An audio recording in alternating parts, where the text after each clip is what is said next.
Nikko, Nikko, Nikko. What happened? I thought you were doing a lot better. Ever since my last video about Nikko came out, I really hadn't seen much of him. Maybe a little here and there still about the slow play, but no temper tantrums, no fits of passion. Then Europe happened. If you hadn't seen already, something happened at this past major event at the European Open, and it involved Nikko Locastro. This is one of the biggest moments of the year, and for me, one of the most interesting disc golf stories I have got to cover.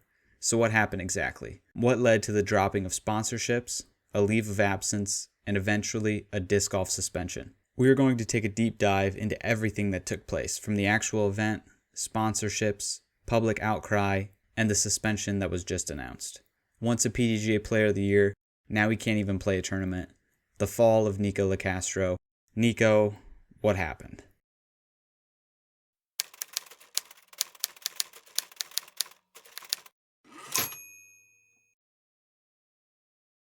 We head to Nokia, Finland for the European major event. Big things happened at this event: the return of Eagle McMahon, the battle between him and Paul Macbeth, a crazy finish with many highlights. But those were not what the headlines were saying. The win was not the biggest thing that happened that weekend. On day 2, near the end of his round, Nikko Locastro was in an altercation with a marshal. Here's what happened. So what happens here? He gets called for a time before this violation. round, so you have a penalty stroke. What? You have a penalty stroke. Why? Excessive time. Why? PDGA rules. Step away from me. Step back. Not listening? Stare? You want to stare? You want to stare? You want to stare me down? Not a good look at all, but let's take a closer look at this. Number 1, Marshall approaches Nikko with his phone out, telling him he has a penalty stroke. 2, Nikko steps up to the marshal, hands behind his back. 3, Nikko asks why, Marshall gives answer. Nikko asks why again, Marshall answers again.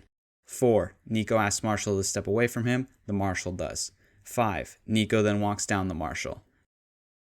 6, Nikko gets in Marshall's face, asking him for a stare down. Now this will be important for later. I wanted to establish exactly what happened and what we saw. Consequences were inevitable. I just wanted to confidently establish what occurred for later on. You guys may or may not have seen my other video about Nikko, the most hated man in disc golf. I did not see the video of Nikko and the marshal right away, but what I did see were a lot of comments about Nikko on that older video. So I looked him up and found out what had happened. After the incident, the PDGA came out with a statement in regards to the situation. I apologize for saying the names wrong ahead of time. Additionally, when approached by Jeff Jacquart, PDGA Director of Competition, for further information on the incident, Mr. Locastro refused to cooperate or even discuss the matter. Also, for all these reasons, Petri Antiuroki, Tournament Director for the 2022 European Open, has concluded that Mr. Locastro's actions were overtly rude and threatening toward the PDGA Marshal, observing his card. Therefore, Nikko Locastro has been disqualified from the European Open.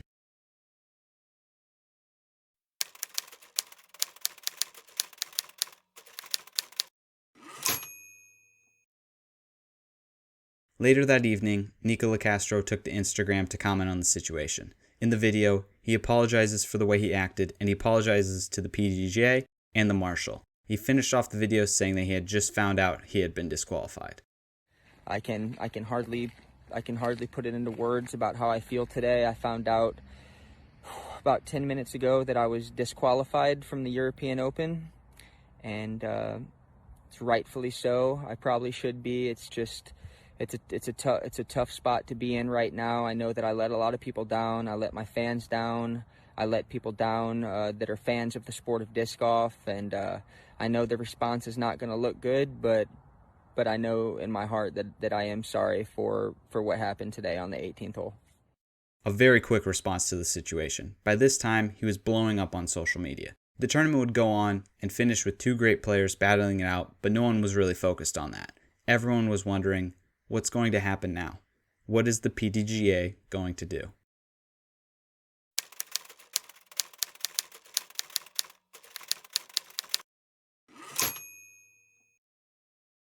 At this time, Nikko has 2 major disc golf sponsorships. Both responded to the incident immediately. Gateway Discs, July 22nd, the same day, would take to Instagram to announce the immediate suspension of Nikko's contract until a full investigation surrounding the incident could be conducted. Nikko's other sponsor would react a little differently. The same day, July 22nd, Clash Discs would take to Instagram to announce they were aware of the situation and they do not condone any such behavior. A day later, they would take to Instagram again, this time to announce the official end of their relationship with Nikko Locastro. They appreciated his apology, wished him the best, but ended his contract early. Just 2 months earlier, Clash Discs released a video of the new signature line for Nikko, the Ginger. The video was kind of funny, shows him digging in a garden, pulling up the new disc. That's one sponsor completely out of the picture.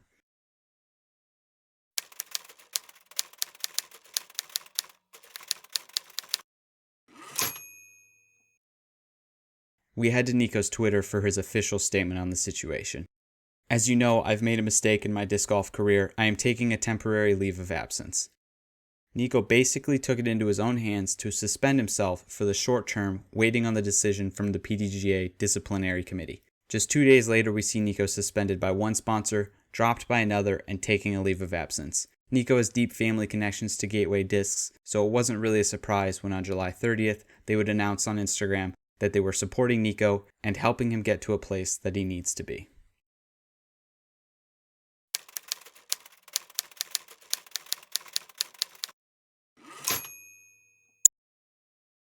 In the meantime, while the PDGA disciplinary committee reviewed the case, we were all left to sit and wonder, what's going to happen to Nikko? How big of a deal was this really? Did anything happen off camera that was worse than what we saw on camera? The disc golf world sat, and they waited. Looking at the PDGA disciplinary policies, we can outline the expectations of what the PDGA would decide. 5 classes of offenses from A to E. Class E offenses are administrative. Not that one. Class D offenses generally include the use of drugs and alcohol. Don't think so.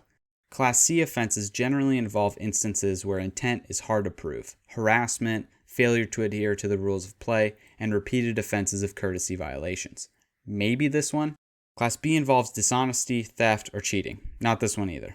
Class A, the most serious of cases, involve actual harm of others. Physical battery, sexual assault, credible threats of imminent harm to another player, stalking, and intimidation are among potential Class A offenses. Class A offenses carry a standard penalty of a 24-month suspension followed by 12 months of probation. Aggravating factors may lead the committee to consider penalties up to or include a permanent ban. Mitigating factors may lead the committee to consider lesser penalties. Bingo. Stalking and intimidation. Not stalking as in a creepy stalker, stalking as in walking someone down, like this, and intimidating someone, like this.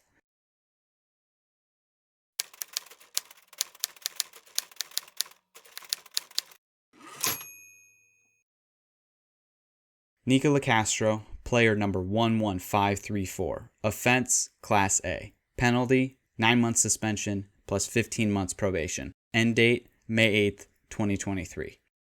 The decision we had been waiting for had come. Class A offense with a mitigated suspension. Looking at the guidelines, Nikko could have got a 2-year suspension. Didn't happen, but it was on the table. This was the biggest suspension by a professional disc golfer on the Pro Tour since Bradley Williams. But that's a whole other story. The decision sparked a lot of opinions on social media, some people thinking it was too harsh of a suspension. One in particular I want to bring up. Paul Macbeth took to Instagram stating that he thought the punishment was too harsh and it was a Class C offense at most.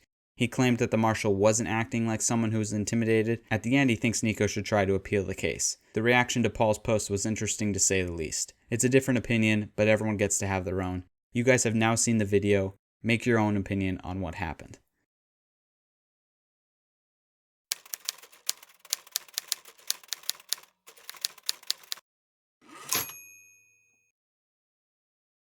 I think we were all disappointed in Nikko. But in the end, bad things happen. Step 1, take responsibility. Then work on fixing the problem. Nikko has had a lot of moments that have made him look bad, but nothing compared to this, and nothing that would get him disqualified. But we saw what one player could do. We saw how he overshadowed an amazing event, bringing in the negativity to a sport a lot of us love. And I'm willing to bet Nikko loves it too. I don't know what kind of help he needs, that's not for me to decide, but for Nikko, he has time. 9 months to be exact. My advice for Nikko, be ready.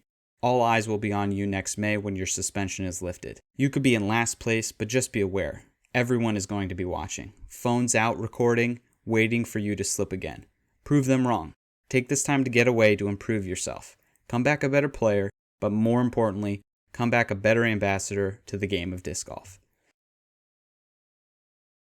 Thanks for watching, guys. As always, if you like these kind of videos, make sure to check out my channel. I have plenty of other videos just like this one. Alright, we'll see you next time. And Nikko, we'll see you next year.